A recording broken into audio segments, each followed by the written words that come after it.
The very essence of globalization is interconnection through trade. That is the exchange of goods and services across long distances. And we know that from ancient times, precious commodities, even in the prehistorical era, would move long distances, hundreds or even thousands of kilometers through exchange. In our world today, no economy can function, even almost for a moment, on its own in autarky. All economic life depends on international trade, and the high standards of living that can be achieved depend on specialization of different parts of the world in different economic activities,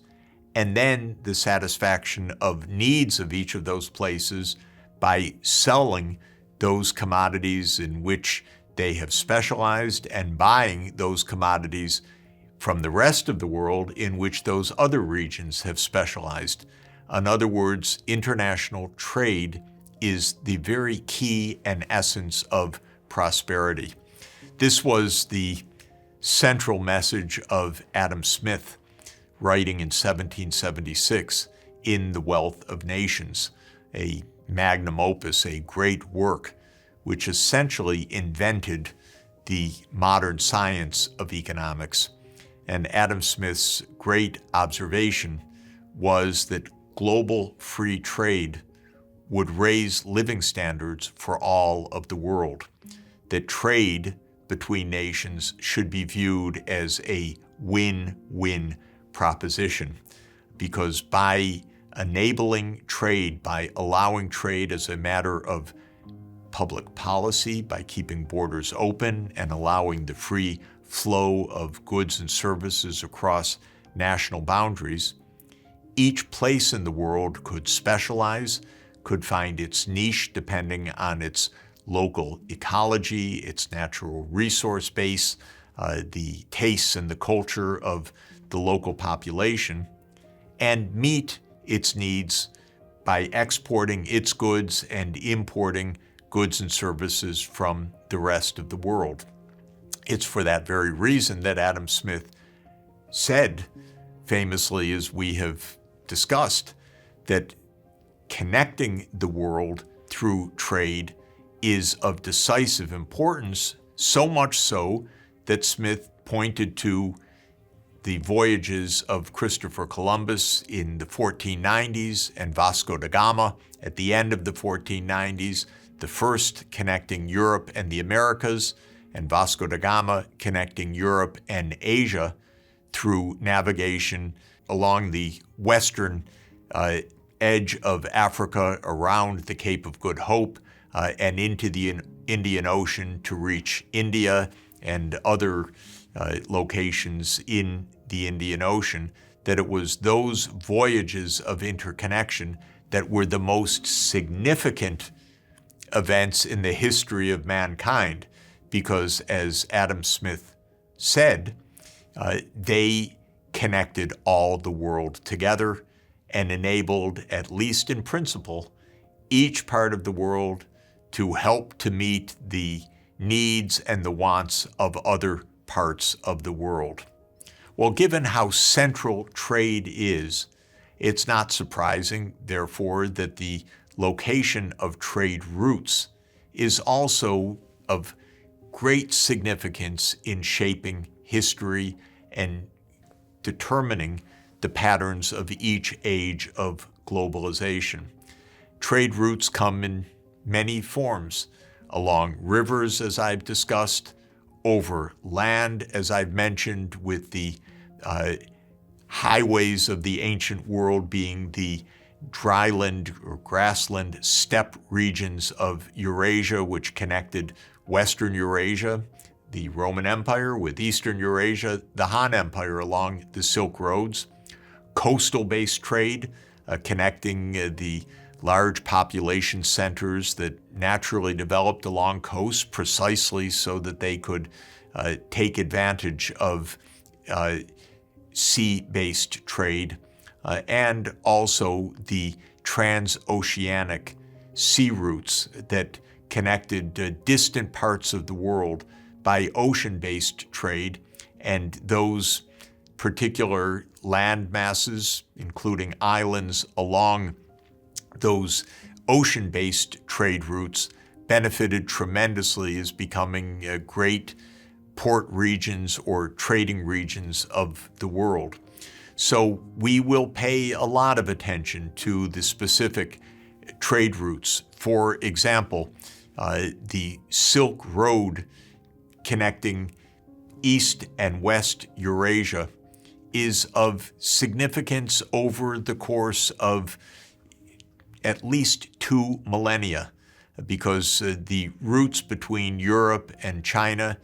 date back to the days of the Roman Empire and the Han Empire in the 1st and 2nd century AD. Absolutely remarkable. And those trade routes continued through the Middle Ages, and today they are being built once again on the modern 21st century Silk Roads that are promoted in China's One Belt, One Road initiative. The importance of the Silk Roads lasted for millennia, but we should note that when Vasco da Gama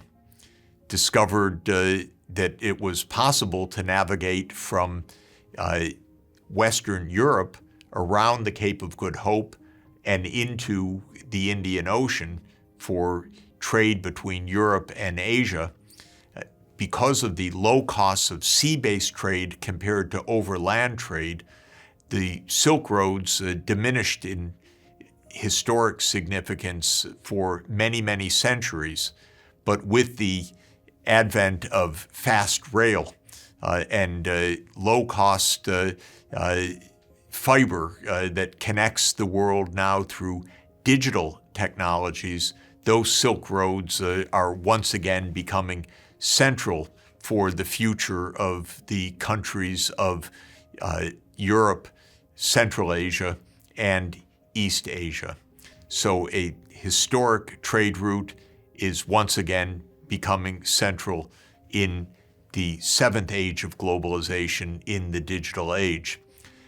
Sea-based routes are also, of course, central to the world economy, and we can identify places in the world that lie along some of the great sea routes of the world, and probably the most notable of these is Singapore. Singapore being an island that lies along the natural sea route that connects Europe and China. And the fact or advantage of lying along this natural route was quite apparent to the British Empire when it took control of Singapore early in the 19th century and made Singapore into one of the great entrepôts, that is, one of the great trading centers of the world, because it lies along this great shipping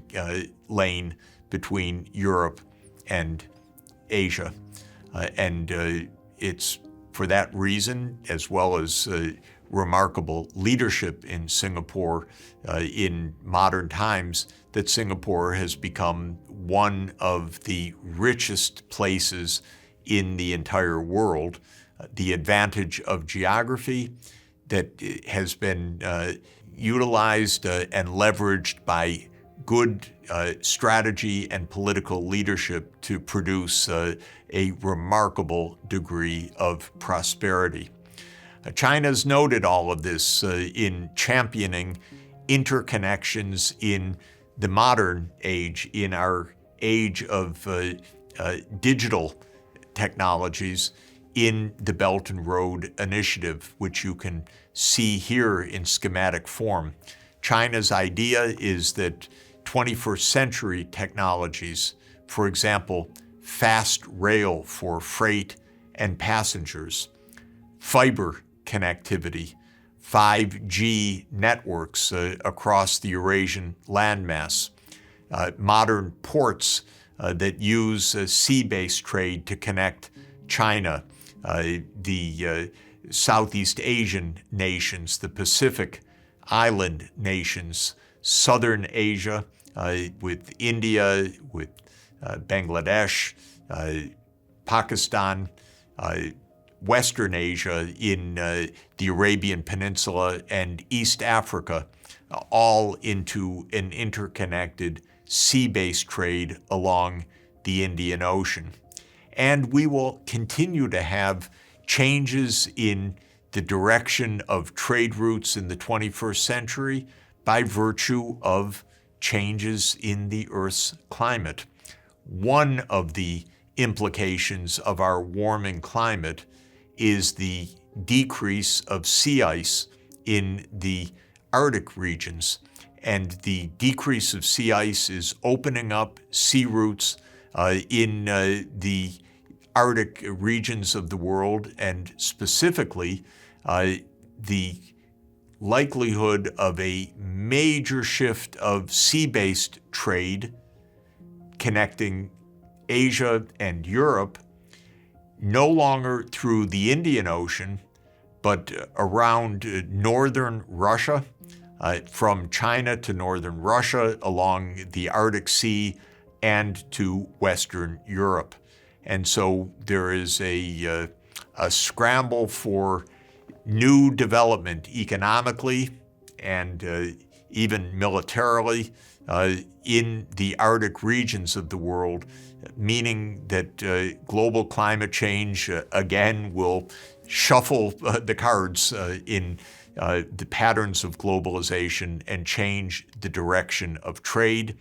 And as history shows us, and as we will learn as we study the 7 ages of globalization, those patterns of trade shape the world economy, shape world power, shape the diffusion of ideas, shape the places where people live in the world.